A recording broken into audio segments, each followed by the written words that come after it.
I done spelled reclaiming wrong. Can I go back and fix that? Sawabana, kings and queens. Hello, go get crown. I see you. I got the wrong name up on this joint. It just says reclaying. I didn't spell it right. We're going to give a few moments. Tyra, what are your thoughts on reclaiming your royalty? Yeah, I know they get the point. They better. I just don't like it to look like that. You know what I mean?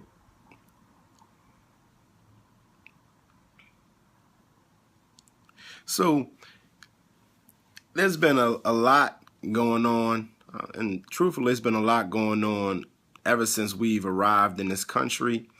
And nowadays, it would almost, they try to make it appear as if, racism is over, and really acting like there is no racism is basically the new racism. Hidden racism is a whole lot worse than blatant racism. It means to take, she says it means to take back the authority we have over ourselves as kings and queens. Exactly, to take back that authority. And that's what we're going to be dealing with tonight. But you got to understand your authority. You got to understand that there is authority for you to attain. And when we look at the image that I posted for tonight, starts off with a king. Then he goes into a slave, and then he goes into a sharecropper. Then he goes into an alleged free man who's still being oppressed. And then the last image is a man that's in jail. And it just shows us that ever since we've left that kingship, ever since we've left that queenship, that royalty, we've been sharecroppers, we've been slaves, we've been oppressed.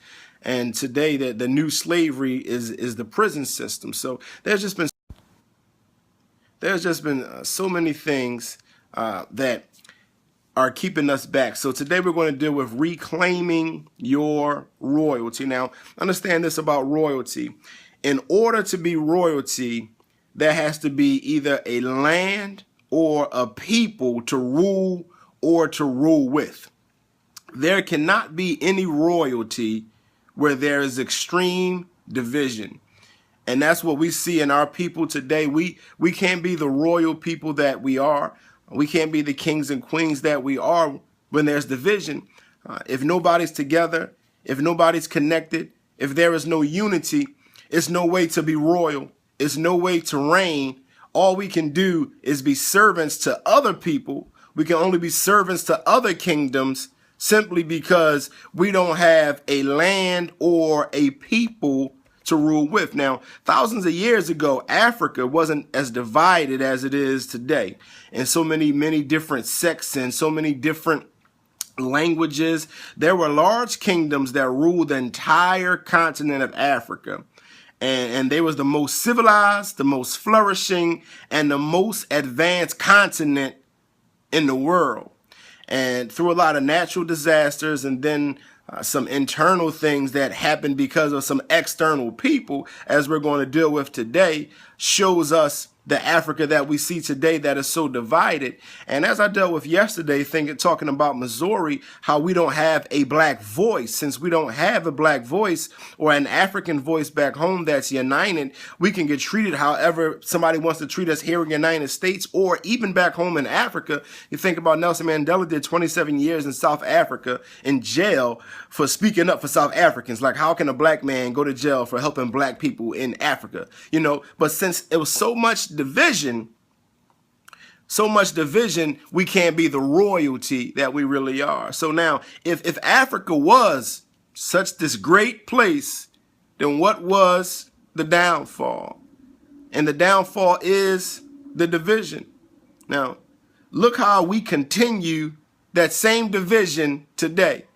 The same division that destroyed our ancestors, the same division that took us from the most civilized, the most advanced continent and put us in a place of malnourishment, a place of famine, and a place of rule from other countries. That same division that helped do that, today we're still perpetuating the same thing. And talk to me, y'all, this on. I see y'all logging in. The same division. Now, how do we perpetuate that same division? I'm team light skin. I'm team dark skin.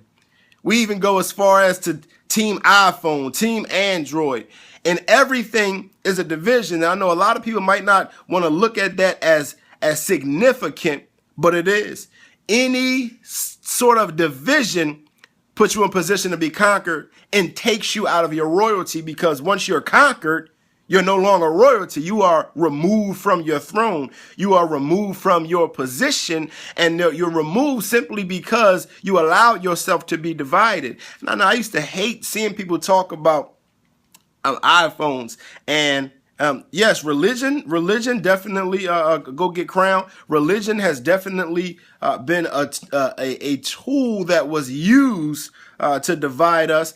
And not that religion is bad. Most of you know I'm a Christian minister, but I work with Muslims, to do the whole Building Better Men project that we're stepping out on now. So religion does not have to cause disunity, but when in the wrong hands, it can definitely cause division. So now back to what I'm saying about the iPhones. I believe that iPhones first came out on AT&T, and then when the other companies got it, people be on social media like that ain't a real iPhone, and it's just separating with a bunch of nothingness, stuff that doesn't mean anything, stuff that doesn't help or advance anybody's life. All it does is cause a division to put you on one side, me on another side. Meanwhile, outside forces are laughing at our division because they know the division is what helps us to be conquered. So now we, as a people, our black people, we have been so badly stripped of who we are that now we are searching to identify with something. It doesn't matter if it's our skin color. It doesn't matter if it's our hair. It doesn't matter if it's our iPhone. It doesn't matter if it's our clothes, our car, the TV shows we watch. We're searching for something to identify with, because since we came here, they stripped us of who we really were. And human beings are trying to be identified by something. So we find ourselves searching for an identity that we cannot find here in the United States. And we have been taught about African history, but we've been taught wrongly. Typically in school, when they teach about Africa, they don't start until the Egyptian dynasties, negating the countless kingdoms that ruled for thousands of years prior. And they start with what they teach us are lighter looking Egyptians that are getting lighter year by year. They're actually going back and lightening up the hieroglyphics. So they start with the Egyptian dynasties, and they negate all of the dynasties from South Africa, all of the dynasties from West Africa, and all they want to show us is these Egyptian kingdoms that they have whitewashed in order to keep us from seeing this royalty. So now, why is this important? This is important because a human's value system is predicated on its culture. So without your own culture, you have to depend on whatever the dominant culture is to see how to view yourself. And since they removed our culture, it puts us in a place where the only way I can figure out how to view myself is through the eyes of the culture of the individuals who have oppressed us. And this is why we can never get back into our royalty as long as we're seeing ourselves through the eyes of the oppressor. If I can only see other black people the way the oppressor sees me, how can I ever be royal? Because they don't look at us as such.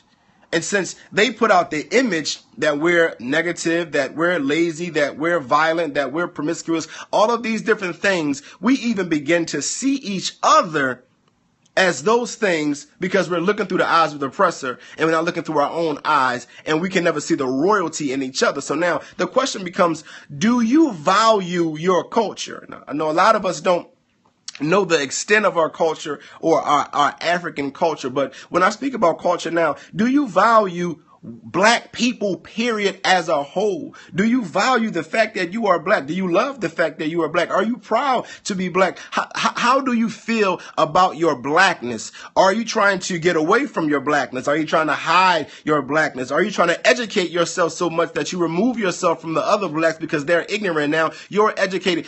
How do you value your culture? But today we're dealing with reclaiming your royalty. So actually we're going to deal with this in a bunch of different steps. Tonight we're going to deal with 5 steps, but I'm going to do this weekly on Thursday nights at 8 through a few books I've read. Brainwashed by Tom Burrell. Breaking the Curse of Willie Lynch by Alvin Morrison, Post-Traumatic Stress Syndrome by Dr. Joy, what is her last name? Dr. Joy DeGrasse. So a bunch of stuff that I've been reading and educating myself on the effects of slavery and everything. So we're going to break that, those things down, what slavery has done to our mindset, and we're going to break that stuff down to next. I definitely want to host a book club, Tyra. I definitely want to host a book club. It's something I'm looking forward to trying to do, and I want to host one with men. I know men don't normally be in book clubs, especially black men, but I want to break that. So fellas, we're going to start a book club. Now, step 1 on our way to reclaiming our royalty. Step 1 is question why you like the things you like and why you dislike the things you dislike.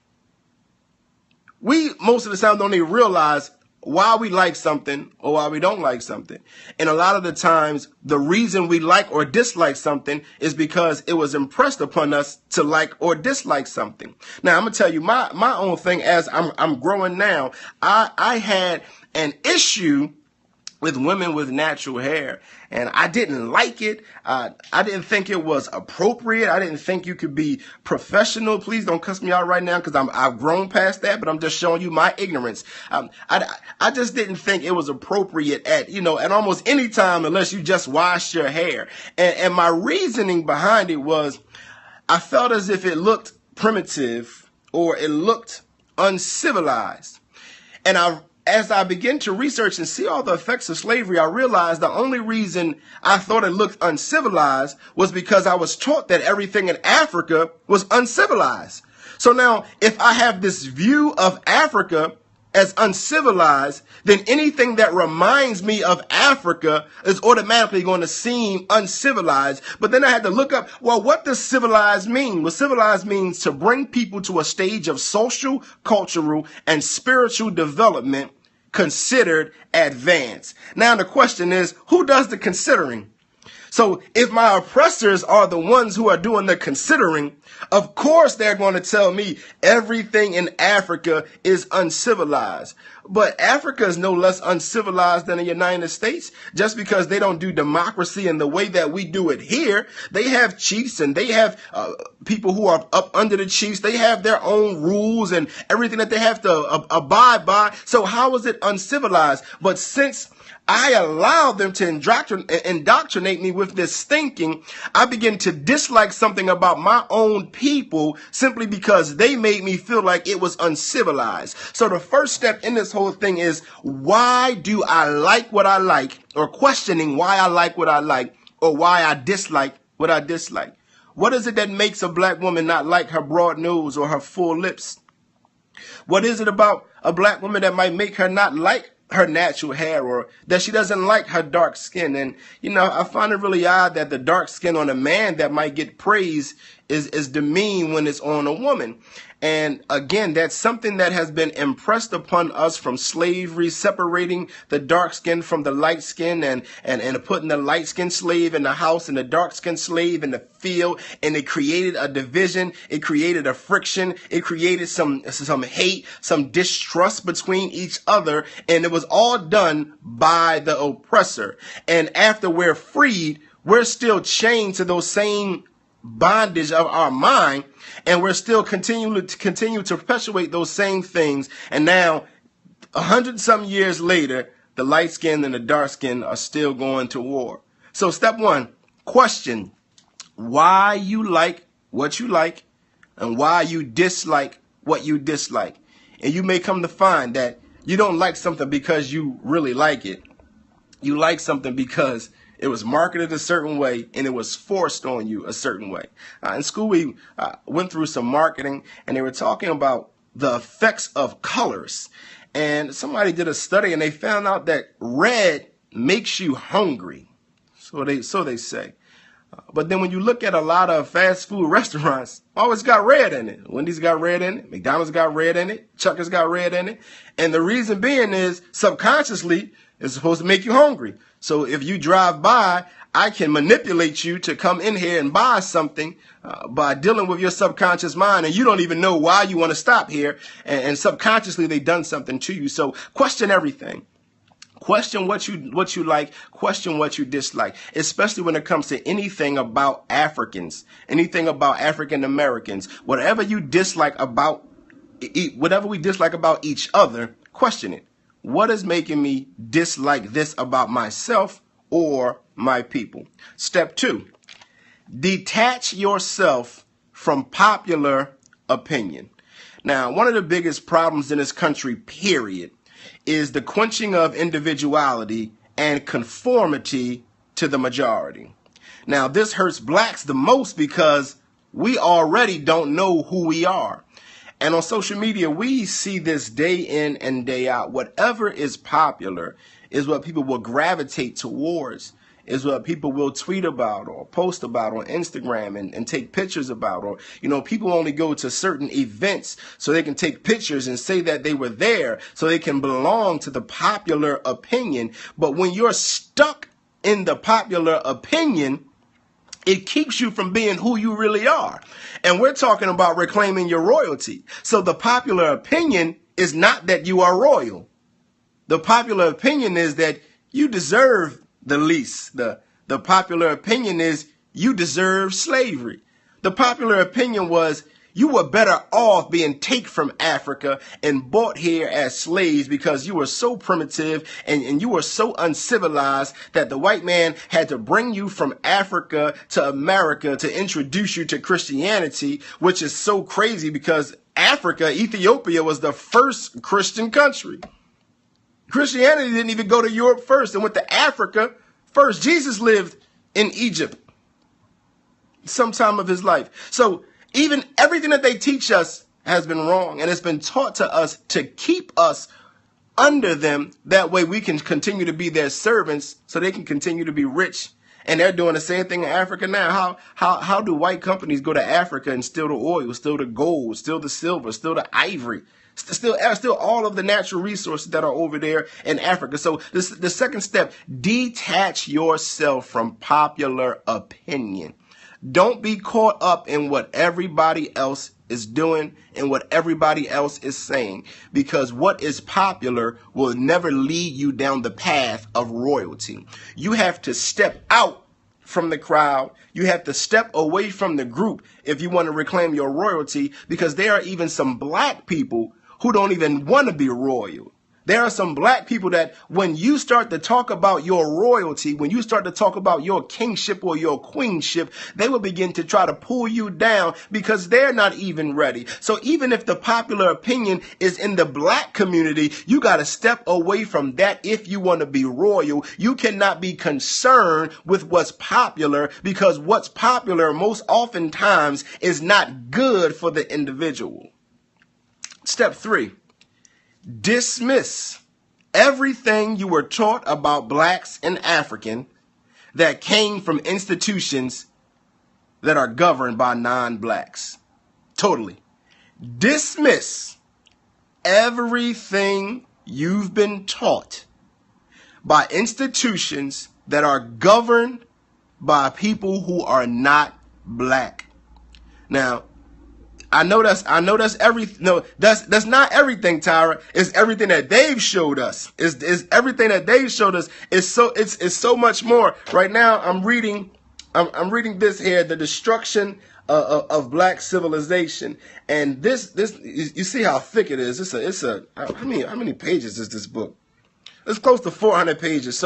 But this book is uncovering all of the African history. Well, not all of it, but a lot of the African history, a lot of the history of the kingdoms, like I was talking about earlier, prior to Egypt. So we can get our hands on some real information. It just has to be from someone who is black and who is dedicated to teaching the truth. And the author of this book is Chancellor Williams, someone who went on about a 20-year research period to learn about what was going on in Africa, because he was upset with the things that he was being told. So now back to it again. Dismiss everything you were taught by institutions, taught about Africans from institutions that are not black. Is that the book you show excerpts from on IG? I haven't. I showed an excerpt from it earlier when I was talking about 1272 and how the division came in and all of that. So I did post one excerpt of that book. We have to know what to look for and have to be ready to search. We definitely, you got to be ready to search. You got to have it in your heart that I really want to know who I am. I want to know where I come from. I thank God I have a cousin named Sarah in Pittsburgh. She's older. She's about 50, 60 years old. And she was dedicated to this. And so she went to Africa and she took blood samples and everything and found that our family was traced back to the Fubi tribe in West Africa in Cameroon. So it's dope. And, once I learned that out, found that out, I would go online and look at Cameroon. I look at the flag. I look at the people and, everything. And I try to look at some of their customs, watch some of the videos from Cameroon, and it makes me feel good to be able to look at and say, wow, I know where I come from. Like, these really are my people. So it takes some due diligence, but the first step for your due diligence is to forget what they've told you. First of all, think about what we're talking about. We're talking about people that taught you Columbus discovered America. The Indians, they told us the Indians were here and that Columbus discovered it at the same time. Like, we were stupid. And a lot of us bought into it. I didn't. As a kid, I was like 5 and I was like, hold on. That how he discovered it, something was already there. But that's what they do. Because they want to control everything. And as long as they can control everything, they can keep you from the royalty that you are. So now, why is this important? Glad you asked. You can't reclaim a royalty that you were taught and believe you didn't derive from. How can you reclaim a royalty if you don't believe you have a royal bloodline? How can you reclaim a throne that you don't even know any of your ancestors sat on? If you believe you come from a primitive, uncivilized, malnourished people, you have conceded your heritage. If you believe the images that they shown out there for the Make-A-Wish Foundation, and you've never go Google African cities. They got real cities with real buildings. Everything is not just some underprivileged areas of remote desert. There are actually cities there. But once you believe it, once you believe that you come from this impoverished, uncivilized, primitive, malnourished place, you give up your right to be royal because you don't believe there's any royalty in you. They forced you to believe, or they subliminally planted in your mind that it's nothing royal about you.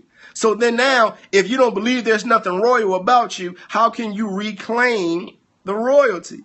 And this is why you have to dismiss everything that they've been teaching you, because that was programming you to forget your royalty. What's that movie, The Forgotten, when they were trying to make the parents forget their children? And the one woman, she just kept holding on saying, no, I had a son. No, I had a son. I don't care what y'all saying. I had a son. That's the way we got to be. No, I had royalty. No, we had royalty. No, I was a king. No, I was a queen. I don't care what you teach me. I don't care what movies you put out. I don't care what images you show me. No, I am a king. I am a queen. I derive from royalty, and I am here today to reclaim my royalty. Step 4, and this is the due diligence, Tyra. Learn the truth about Africans. Learn the truth about Africans. Now, notice, I didn't say about Africa, about Africans. See, for thousands of years, we traveled all over the world and added to every single culture, but we didn't get the credit. And the fact of the matter is, it's rare to find anything that was invented that wasn't invented by an African. Africans even traveled to Asia, created karate, taught karate to the Asians, but yet we would never know that because they took the credit for it. And now we look at all these karate practices as Asian arts when they really started from Africans. So we got to take that time to learn everything we can about Africans. Learn where we've traveled, what we've done. I love, during Black History Month, everybody put up, the facts of Black history, all of the people who didn't get credit for their, their inventions and everything. But we need to have a mindset that deals with that more than just in February, more than the shortest month of the year. It needs to be our life's work to understand our people, what our people have provided for the world, which shows their significance. Booker T. Washington believed that, if you, a black person should be educated, one, and should learn a trade and be excellent at their trade. Because when you're excellent at a trade and you can provide something for the community, you will be an asset to the community, and then your community will need you. Now, what happens is we've been programmed to believe we don't add any value to our communities. We've been programmed to believe that our people, no matter what, no matter how far in history, they try to make us believe we didn't add value to this world. Thank you.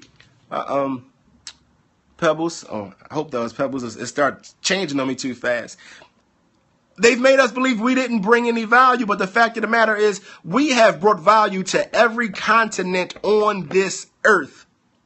We have added value to every culture on this earth. There is not one race, there is not one country, one city, one culture that has not been positively affected by Africans. We have given everybody everything, and all they did was take from us. But as long as we continue to not know who we are and what we've done, we will never feel royal, we will never think royal, and we will never be royal. But tonight, we're going through these steps here. 1, question why you like what you like and why you dislike what you dislike. 2, detach yourself from popular opinion. 3, dismiss everything you were taught about blacks and African Americans or Africans that came from institutions that weren't black. And 4, to learn the truth about Africans. Learn the truth about your ancestors. Learn the truth about your people. I don't care if you don't know what part of Africa you come from. The truth is, at one time, Africa was united and then everybody spread out. So no matter what part of Africa you look up, you are connected to them somehow. So look at their customs. Look at what they've done. Look at what they've invented. They still trying to figure out how the pyramids were built in Egypt.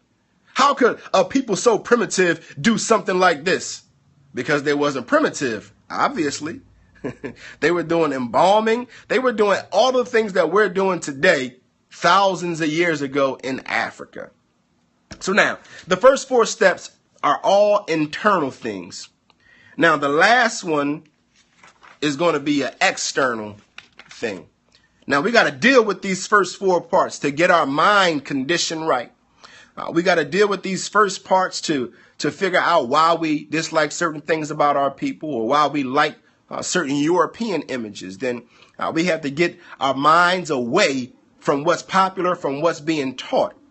Then we have to we have to get we got to do the Men in Black flashy thing for what they taught us about Africans in school. And then we got to learn the truth about our Africans, that way we can go to the 5th step here. Love your fellow African descendant. You see, there's so much hate, so much violence, so much murder, so much backbiting, and so much division. And we can't love our fellow African descendant because of these first 4 steps. We're disliking things about them that we don't have no idea why we dislike them. And we believe whatever is taught to us and through the media and through what's popular and whatever we've learned in school about each other. And since we don't know the truth about Africans, how can I love my fellow African brother or sister? How can I have any value for your life if I don't value my own life? How can I think that you add value to our community if I don't believe I even add value to my community? If I don't believe, yes, it is self-loathing at its best, conditioned not to love ourselves. Yes, exactly, Pebbles. How can I believe you have value if I don't believe Africans ever had value? But once we do that, now I can love you, my brother. I can love you, my sister. And I can say Sawabona. And to those of you who don't know what Sawabona is, it's a South African greeting And it's replied to with Sikana. And Sawabana means I see you. And Sikana means I am here. And the power behind this is it denotes that the individual who is seen did not exist until he was seen. And once you saw him, you brought him into existence. Now we've been conditioned that when we look at each other, we saying, nigga, what you looking at? Or what's she looking at? But back home, when a black person looked at another black person and said, I see you, it's saying, I see everything that you are. I don't see your imperfections. I see you as God created you. I see you as a king. I see you as a queen. And when they see you that way, you say, I am here. You have brought me back into existence. You have brought me to life by acknowledging me. And how many people do we know that don't want to be seen, that want to hide? How many people, when you are walking down the street, won't even look at you eye to eye? They keep their heads down. They don't want to be seen, but we got to see each other. We got to love our African brothers and sisters. So, Sawabana, yes, just like that. Sawabana, yes. Sawabana, I see you. I see you for who you are, not for what has happened to you. I see you for who you are, not for the wrong things that you've done in life. I see you for who you are, not for some bad decisions that you've made. I see you for who you are, royalty. I see you for who you are, a king. I see you for who you are, a queen. It's time for us to reclaim our royalty. And it starts with unity. Because as I said in the beginning, there cannot be royalty where there is extreme division. Where there is extreme division. And we are now embarking on a time where unity is coming back. Oh, that's great. Tell your 5-year-old I said Sikana. That's awesome. Now is the time for us to unite. And I see it happening. I see it happening. If any of you guys have any questions, shoot some questions at me before we get off. But the 5 steps. First, question what you like, why you like what you like, and why you dislike what you dislike. The second step, detach yourself from popular opinion. The third step, dismiss everything you learned about blacks or Africans from any institution that was not governed by black people. 4, learn the truth about Africans, what we've provided for this world. And then the step 5 is love your fellow African descendant. Amen. So if you have any questions, shoot those questions at me real quick, or anything that you want to say, anything that you might want to comment that I can throw it out there for the rest of the people who are watching. And next week, we're going to be dealing with breaking the curse of Willie Lynch. Yeah, we're going to. Thank you so much. I love you too. HTW17. That Hawk? Yeah, that's Hawk, man. I love you too, bruh. Do you have any recommended books other than the one you just mentioned? So I mentioned Brainwash. Enough. Oh my God, I love this book right here. Enough. And listen, when I saw it, I had to buy it. It says Enough: the phony leaders, dead-end movements, and culture of failure that are undermining Black America and what we can do about it. Oh man, oh man. See, I like people that aren't scared to challenge black people. You know, I often get criticized and called, victimizing the victim, and I'm blaming black people. Listen, I'm not afraid to challenge the black people because we need to be challenged. And once we meet these challenges, then that's when we'll rise. So this book, Enough, is by Juan Williams. Oh, mama, I think I read it in about 2 days, 200-something pages. I just could not put it down because he was just going in. So yeah, definitely Enough. Again, post-traumatic slave syndrome, breaking the curse of Willie Lynch, Brainwashed by Tom Burrell. Boyce Watkins, Black American Money, definitely. The Miseducation of the Negro. Rediscovering Black Conservatism. Yeah, one time we were Republicans. We weren't Democrats. The End of Blackness. Yeah, so as y'all see, that's all I do. I read. I'm a reader. So everything that you're going to get from me on these Thursday nights is going to be an accumulation of things that I've actually learned, studied, and researched. Most of it is coming from or rooted in the Booker T. Washington model, which is education, self-reliance, and entrepreneurship. So, that's what that is. And, I'm in here, and, we are our board right here for Building Better Men. Like, we're really up in this joint, like, working to, put together some solutions. And for those of you who are in Philly, December 12th, 11 a.m., we're going to be at Orton Reed High, 32nd and Tasker. We're going to be unveiling the Black Empowerment Plan for 2016 that we've been working so hard on. So I need to see everybody out there. If you see the post on social media, I need you to screenshot it and repost it. That way we can pack the place out so we can get that unity that we need to rise. So I thank y'all for tuning in, and I will be back for sure next Thursday at 8, and I might do something prior to that, depending on how I'm feeling or what's going on in my mind. So until next week, Sawabana.